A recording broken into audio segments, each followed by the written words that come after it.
And it's with great pleasure that we welcome Taylor Swift into the country. It's good to have you here. It's good to be here. Thank you. Congratulations, too, on last year's success. That was just mammoth, wasn't it? Oh, it's been amazing. It's so crazy to think that, my music is being played on all these different continents. It's been so cool. Yeah. As the record was selling throughout 2008, in fact, both of the albums were selling throughout 2008. Were you sort of like keeping track of that, or...? Well, it's just, when I put out an album, I never expect that it's going to go number one and stay there forever. It's so cool that the fans have done this for me. And, it's up to them to go out and buy albums. Yeah. Well, I would imagine, with the first royalty check, you would have been able to get out and have a bit of fun. What have you done? Bought a small island in the Pacific? No, actually. Fleet of Ferraris yet?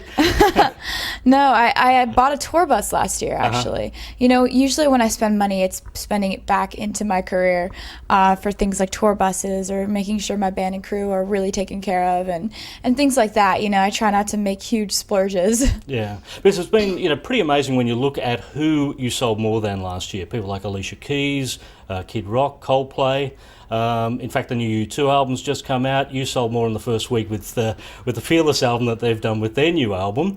Does that sort of give you some idea as to your position in the music industry at the moment? Well, I feel like, it's been a good year for me, but do I put myself on the same level as U2? Absolutely not.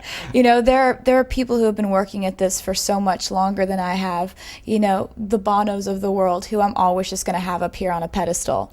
But to be up there on a list with them is just, it makes my year. It's just, I feel like I just lucked out, and I've had the most amazing year of my life this year. Yeah.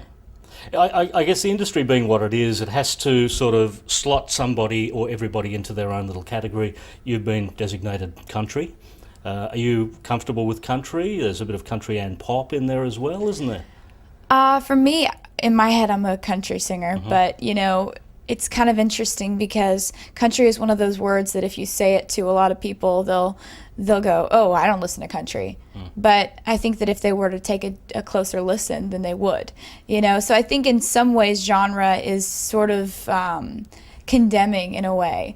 And so, I've been really lucky that my music has been played on pop radio and having pop number ones and things like that. It's like, I never expected that, but it's sort of an amazing added bonus. I guess then, therefore, as a country artist, you would have sourced a lot of inspiration from, those in the past and probably some of the current acts too. Who are some of your favourite acts that you used to listen a lot to and still do? Some of my favorite acts that I draw inspiration from are Shania Twain and Faith Hill and the Dixie Chicks.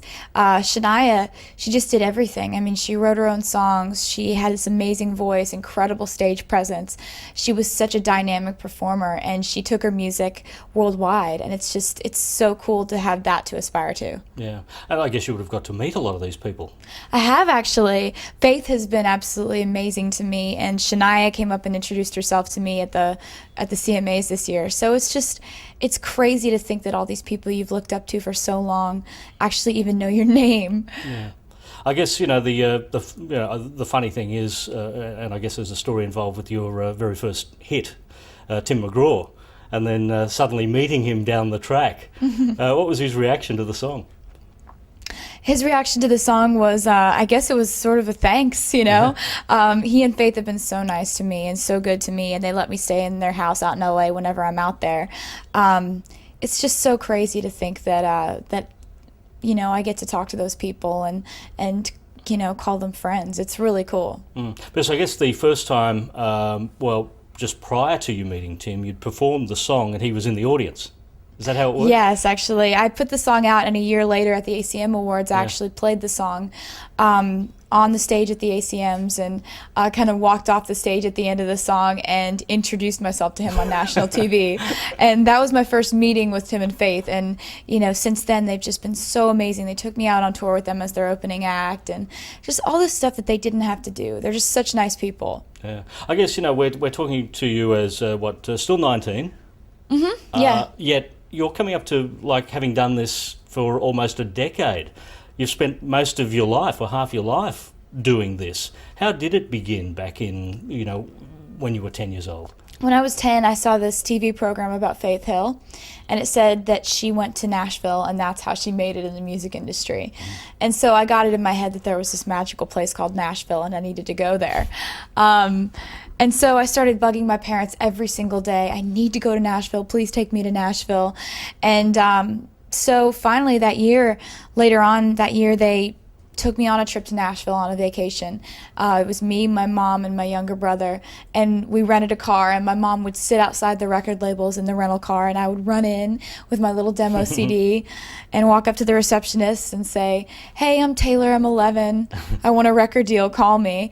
And that was my first trip to Nashville, and that was the first time I realized that it was such a big place, and there were so many people that wanted to do exactly what I wanted to do.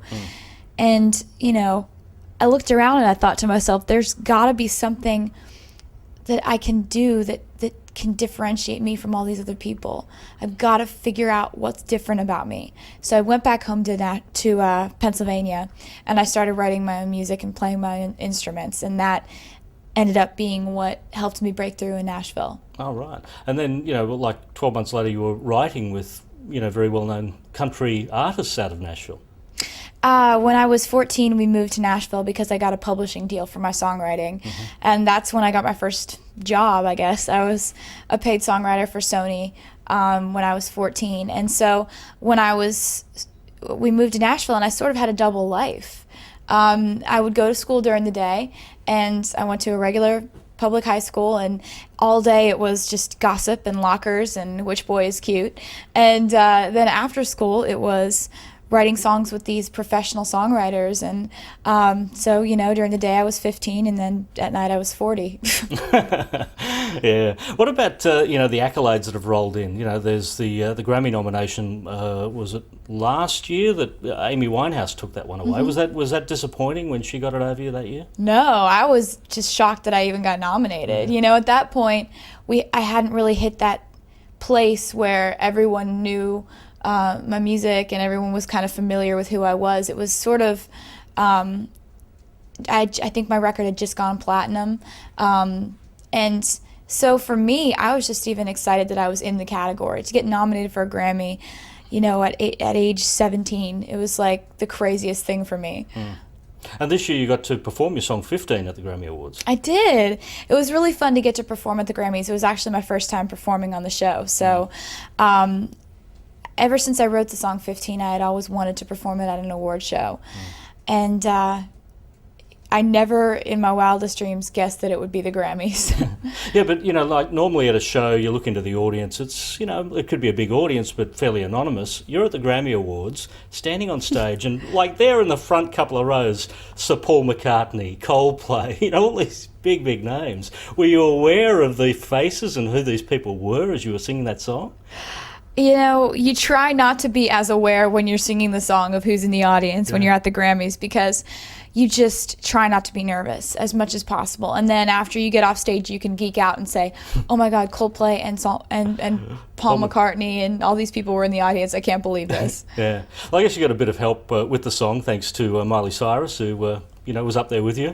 It was a blast having Miley up there. She and I have been friends for a while, so it's really cool to have someone up there that can, joke around with you before you go on stage at the Grammys. And, I thought that the song was pretty appropriate for her to be up there with me singing, because she had a really eventful year when she was 15. And I think whether you're in high school or whether you're having to deal with the crush of the media when you're 15, it's a tough year no matter what. Does that mean that you've got more celebrity friends now than the old friends?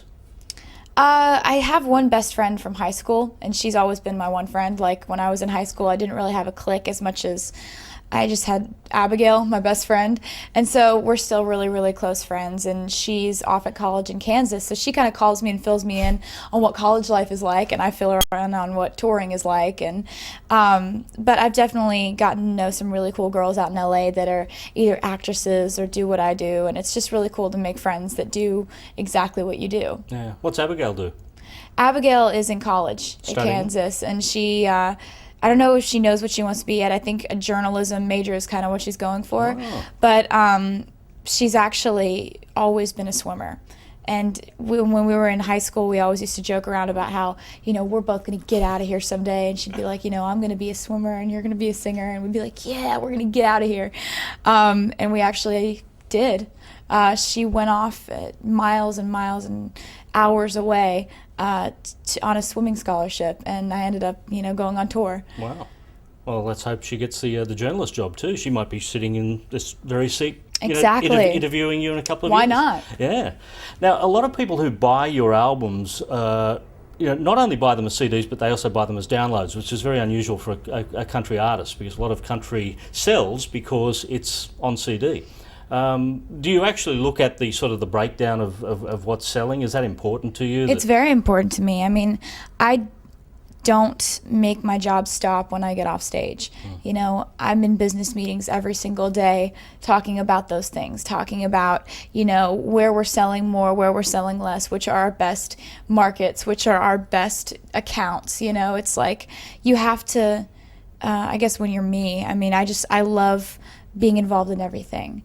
That's just kind of how my personality is. I love the music business. I love music, but I also have like this equal admiration for the music business and understanding the contracts, understanding what it's like to co-produce an album, understanding the intricacies of a record deal or a publishing deal. And so I know all the things that go down, and it's been really cool, the digital impact that we've had, and the fact that people are so nice and go and download the album as much as they have. It's been really cool. What's on your iPod? What's on my iPod? Katy Perry is on my iPod. Kings of Leon, John Mayer, Justin Timberlake, the standards for me. Pretty tasty stuff. Now, you sort of talked a bit about Hollywood back there before, and you've done a bit of acting as well too, haven't you? And there was a CSI role? Yeah, I actually just saw that for the first time last night. I guest starred on CSI, and that had been a dream of mine for so long. I've always loved that show. I've watched every season of it. And so getting that role was something I was really excited about. And I changed my hair in the episode so many different times. I always look like a different person, so it's cool. Yeah, so what did you get to do on CSI? What was your character? What did you do on the show? I was a 16-year-old girl who was the owner, the daughter of the owners of the seedy motel in Vegas, and there are all these crimes that keep happening at the motel. And so the CSI Nick Stokes keeps going to the hotel and keeps running into me at different phases of my life, and I end up dead. Wow. Oh, sorry to hear that. That's cool. Yeah. Better luck next time. Thanks. Now, you've got a clothing line coming through? Yeah, actually, I partnered with LEI a while ago for their jeans, and now we've made this line of affordable sundresses, and it's just really cool because, for me, it's important to make sure that things are low priced. I don't want to put out things that my fans can't afford to buy. It's a really tough economy right now, so I was really happy we were able to make really cute, affordable sundresses. Mm-hmm. And one of the other things that's rather cool that you're doing for teenagers is Sound Matters. Educating people about the dangers of I guess listening too loudly to music. Definitely. Well, I mean, it's really important to preserve your hearing, especially in my scenario, in my situation. It's hard not to listen to things too loud, because listening to music is all that I do. Whether I'm on stage or whether I'm at sound check, or whether I'm off stage, it's just important to keep tabs on stuff like that. Yeah. Well, it's been really good to catch up with you and hear the Taylor Swift story, and thank you for joining us here at Undercover. Thank you so much.